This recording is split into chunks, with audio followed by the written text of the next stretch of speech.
अस्सलामुअलैकुम अज़ीज़ तलबा व तालिबात, आप सबका सक्सेस एकेडमी इस तालीमी चैनल पर खैर मकदम। मैं Naveed sir, Marathi subject teacher. आज का वीडियो 8वीं जमात के बच्चों के लिए है।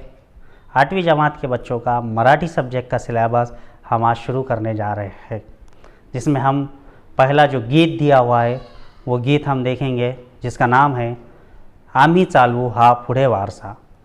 तो बच्चों सीखते हैं ये गीत।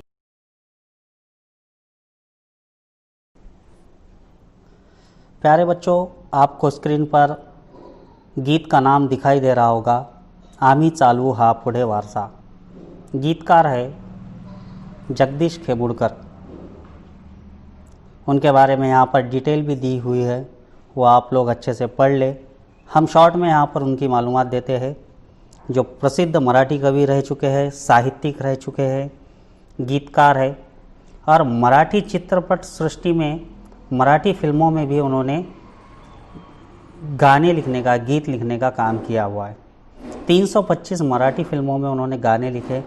25 उनके पटकथा है, 50 उनके लघु कथा है, 5 उनके नाटकें हैं, दूरदर्शन मालिकाएँ हैं, और बच्चों 60 से ज़्यादा भी इनामात, पुरस्कार उन्होंने हासिल किए हुए हैं। इतने मशहूर वो गीतकार, साहित्यिक रह चुके हैं। प्यारे बच्चों, गीत को शुरुआत करते हैं। सबसे पहले गीत का टाइटल जो है उसके मायने हम आपको बताना चाह रहे हैं। आम्ही चालवू हा पुढे वारसा। आम्ही के मायने है हम, चालू बोले तो चलाना, हा के मायने है ये, पुढे के मायने है आगे, और वारसा के मायने है विरासत। इसके मायने होते हैं कि हम चलाएंगे आगे ये विरासत। विरासत बोले तो जो वालिदैन से, बड़ों से, बुज़ुर्गों से, टीचरों से हमको जो सीखने को मिलता है, जो कुछ मिलता है, उसको हम विरासत कहते हैं। तो ज़रूरी नहीं है कि यहाँ वालिदैन से, बुज़ुर्गों से हमको सिर्फ पैसा, प्रॉपर्टी यही मिलना। तो अच्छी सीख, अच्छे कुछ हमको चीज़ें सीखने को मिलती है, उसको हम विरासत कहते हैं। तो बच्चों, यहाँ पर जगदीश खेबुड़कर जो गीतकार है, उन्होंने ख़ास अपने गुरुओं के लिए, उनके ज़रिए उनसे मिला हुआ जो भी विरासत में है, अच्छे चीज़ें, अच्छी सीख जो है, वो हम आगे भी चलाएंगे, ऐसा अपने गीत में वो बताना चाह रहे। तो देखते हैं शुरुआत गीत की। ऊपर आपको लिखा हुआ दिख रहा होगा, ऐका वाचा मना। ऐका के मायने है सुनो, वाचा पढ़ो, रीड करो, मना उसको दोहराओ, बोलो। शुरू करते हैं पहली लाइन से। गुरु ने दिला ज्ञान रूपी वसा। इसके मायने बच्चों, गुरु ने दिया इल्म के तौर पे जो भी वसा। वसा के मायने है प्रॉपर्टी, विरासत में जो हमको मिलती है जो चीज़ें, उसको वसा कहते।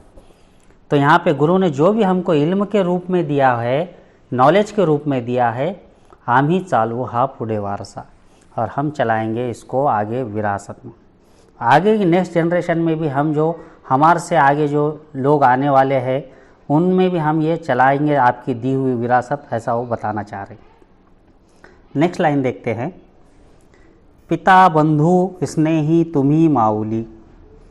पिता वालिद, बंधु भाई, स्नेही कोई करीबी, तुम्ही माऊली, और तुम्ही हमारे लिए माँ भी हो। तो बच्चों, यहाँ पर वो बताना चाह रहे, भाई भी आप हो, वालिद भी आप हो, माँ भी आप हो, और कोई करीबी क्लोज पर्सन भी आप ही हो हमारे लिए। तुम्ही कल्प वृक्षातड़ी सावली, और तुम्ही हमारे लिए सावली हो, छाँव हो। बोल रहे कई की छाँव? तो कल्प वृक्षातड़ी। कल्प वृक्ष ऐसा झाड़ जो टोटली यूज़ में आता हो, कंप्लीटली यूज़ में आने वाला झाड़ को हम कल्प वृक्ष कहते हैं। जैसे कि नारियल का झाड़, नारियल का झाड़ टोटल यूज़ में आता है, उसके हर हिस्सा कुछ ना कुछ यूज़ में हमको आता है। तो ऐसे झाड़ की तुम छाँव हो हमारे लिए, ऐसा वो बताना चाह रहे। तुम्ही सूर्य आमा दिला कवड़सा। तुम्ही सूर्य, तुम हमारे लिए सूर्य भी हो, आमा दिला कवड़सा, और सूरज के साथ साथ हम क्या है बोल रहे, हम खुद कवड़सा है। कवड़सा के मायने बच्चों, जैसे मिसाल के तौर पर कि जहाँ पे सूरज की रोशनी एखादे होल में से, छोटी सी जगह में से अपने घर में भी जो रोशनी आती है, किरणें आती है, उसको हम कवर्सा कहते हैं। समझ में आया? और एक बात दोहराना चाहूँगा कि उन्होंने बता रहे हैं पिता भी तुम ही हो, वालिद भी तुम ही हो, भाई भी हो, करीबी भी हो, माँ भी हो, और साथ ही साथ मिसाल में बता रहे हैं कि वो कल्प वृक्ष की छाँव भी हो, एक बड़े दरख्त की छाँव भी तुम ही हो, और तुम ही सूरज भी हो। सूरज की भी उपमा गुरु को दी हुई है उन्होंने। और हम क्या है तो कवर्सा है, उसकी किरणें हैं छोटी सी, ऐसा वो बताना चाह रहे। नेक्स्ट लाइन देखते हैं। जिथे काल अंकुर बीजात ले, तिथे आज वेली वरी ही फूले। जहाँ पे कल हम क्या थे, अंकुर थे, बताना चाह रहे। बीजात ले, जो बीजों में के अंकुर थे, कली को अंकुर कहा जाता है। और बीज तो आपको पता ही है, छोटे छोटे जो बीज हम पेरते हैं, झाड़ लगाते हैं, पेड़ लगाते हैं, तो उसको बीज कहा जाता है। तो जिथे हम काल अंकुर बीजात ले, जहाँ पे हम कल सिर्फ अंकुर थे, बीजा थे या फिर कलियाँ थे छोटे छोटे, आज वो क्या हो गए बता रहे, तिथे आज वेली वर ही फूले। आज वहाँ पर बेल के तौर पर हम बढ़ने लगे हैं आगे, और फूल भी आ चुके हैं हमको। इल्म के तौर पर, नॉलेज के तौर पर हम में इजाफा हो रहा है, हम बढ़ रहे हैं, ऐसा उन्होंने बताना चाह रहे। फल द्रुप हा वृक्ष वावा तसा, और ऐसा दरख्त हम बनते जा रहे हैं आपके सीख से, आपसे जो भी सीख रहे हैं, तो हम एक फल वाला झाड़ बन चुके हैं, बताना चाह रहे। फल द्रुप बोले तो फल वाला झाड़, वृक्ष के मायने झाड़। इसके आगे नेक्स्ट लाइन देखते हैं। शिकु धीरता शूरता वीरता, सीखेंगे हम धीरता, शूरता और वीरता बता रहे हैं। धीरता के मायने है सब्र करना, पेशेंस। शूरता के मायने है बहादुर, और वीरता के मायने बच्चों बहादुरी के ही होते हैं। तो हम शूर बनेंगे, न डरने वाले बनेंगे, बहादुर बनेंगे, और वीर भी बनेंगे, जो लड़कर जीतने वालों को भी कहा जाता है बच्चों। और साथ ही साथ हम में सब्र भी होना चाहिए, ऐसा वो बता रहे। धरु थोर विद्ये सवे नम्रता, और ये चीज़ों सीखने के साथ साथ और क्या सीखना चाह रहे बता रहे। धरु, धरु बोले तो यहाँ पर पकड़ने को कहा जाता है। क्या साथ में रखेंगे, क्या साथ में पकड़ेंगे हम। थोर विद्ये सवे, थोर के मायने है बड़े, विद्ये सवे इल्म के साथ। नम्रता, नम्रता के मायने है पोलाइटनेस, जिसको हम घमंड न करना, सबसे मिलजुल कर रहना भी कह सकते हैं।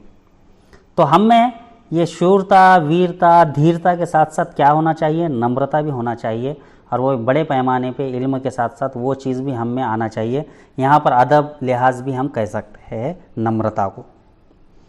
मनी ध्यास हा एक लागो असा, और मन में हमारे यही ध्यास है लगा हुआ, एक ही जुनून यही है हमारा लगा हुआ कि ये चीज़ें हम सीखना है, हम में आना चाहिए ये चीज़ें, ऐसा वो कहना चाह रहे हैं। नेक्स्ट लाइन देखते हैं। जरी दुष्ट कोणी करू शासन, गुणी सज्जनांचे करू पालन। मनी मानसी हाच आहे ठसा, अगर कोई दुष्ट करता है, बुरा करता है कुछ, तो उसको हम शासन भी करेंगे बोल, पनिशमेंट भी करेंगे बोल। तो जो कुछ बुरा करता है उसको हम सज़ा देंगे। गुणी सज्जनांचे करू पालन, और जो अच्छे लोग होते हैं, गुणी सज्जन लोग उसको कहा जाता है, जो अच्छे लोग होते हैं उनका हम पालन करेंगे, उनके रास्तों पर चलेंगे, उनके अच्छे बताए हुए चीज़ों पे अमल करेंगे, ऐसा वो बताना चाह रहे हैं। बुरों को हम सज़ा देंगे और अच्छों के जैसा हम रहेंगे, अच्छे के साथ अच्छा रहेंगे और उनके जैसा अमल करेंगे। मनी मानसी हाथ आहे ठसा, और दिलो दिमाग में हमारे यही ठसा है बोल रहे। ठसा के मायने स्टैम्प होता है बच्चों। यहाँ पर हमारे मन और दिमाग में, दिल और दिमाग में यही तय कर लिए वाला है हमने, ऐसा उन्होंने बोलना चाह रहे। नेक्स्ट लाइन देखते। तुझी त्याग सेवा फळा ये अशी, तुझी कीर्ती राहील दाही दिशी, अगा पुण्यवंता भल्या मानसा। इसके मायने है कि तेरा जो भी त्याग है, त्याग बोले तो सैक्रिफाइस करना, सेवा खिदमत को बोलते हैं, और फड़ा। जो भी तुमने गुरु ने हमको सिखाने के लिए जो भी सैक्रिफाइस करे, जो चीज़ों का त्याग करे, खिदमत करे, जो भी दिए हमको सीख, उसकी कीर्ति राहिल दाही दिशा। और वो जो काम है तुम्हारा, जो कीर्ति को काम कहा जाता है, वो हम दाही दिशा, हर दिशाओं में, हर तरफ वो काम का बोलबाला करेंगे, उसके बारे में बताएंगे, समझाएंगे, लोगों को बोलेंगे, ऐसा वो बताना चाह रहे। अगा पुण्यवंता भल्या मानस। और आखिरी में गुरु के लिए और अच्छे वर्ड इस्तेमाल किए गए हैं, विशेषण दिए हैं। पुण्यवंता भल्या मानसा है अच्छे दिल, अच्छे इंसान। पुण्यवंता के मायने है नेकी करने वाला। इस तरह से आज ये गीत बच्चों हमने सीखे। एक बार वीडियो देखने से अगर समझ में ना आता हो तो 2 से 3 बार वीडियो को देखे, समझे बच्चों, अल्फाज मायने वगैरह लिख ले, अच्छे से स्टडी करें बच्चों। मिलते हैं इंशाल्लाह नेक्स्ट वीडियो में। अल्लाह हाफिज़।